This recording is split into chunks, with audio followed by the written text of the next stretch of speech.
of the Vera Medical Center Incorporated, right? Andun po yung nakakonfide yung asawa ko sa room 0302. Ayan.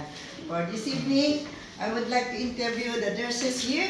Wow. Okay, I'll begin with this. What's your name? My name is April Rose Dumon. Dumon, from Yes. where are you? Atsaga po. Ay, iba na?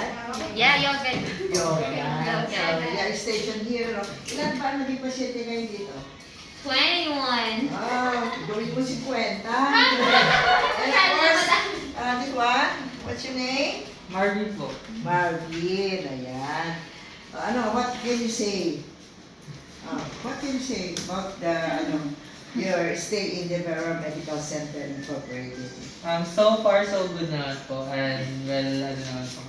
Well compensated with benefits. Oh. Yes With po. these benefits. Okay, good, very good. And of course, may I know your name, my dear? Marie Joy do.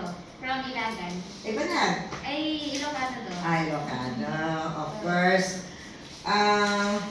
Your, how do you call this? Ano ang status ng employment nyo dito? Ayun do. Hindi, ano ang status? Permanent?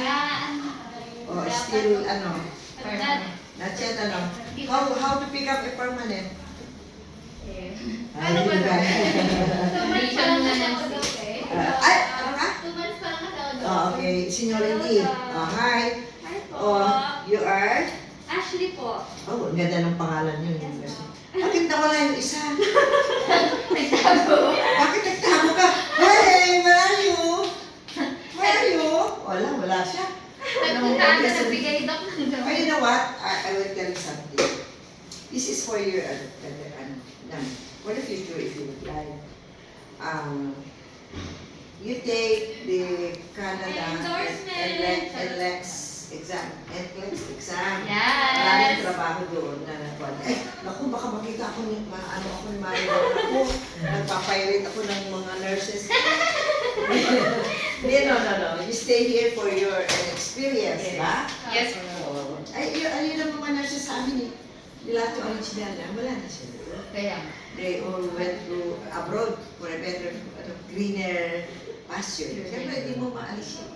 Come and go lang naman ang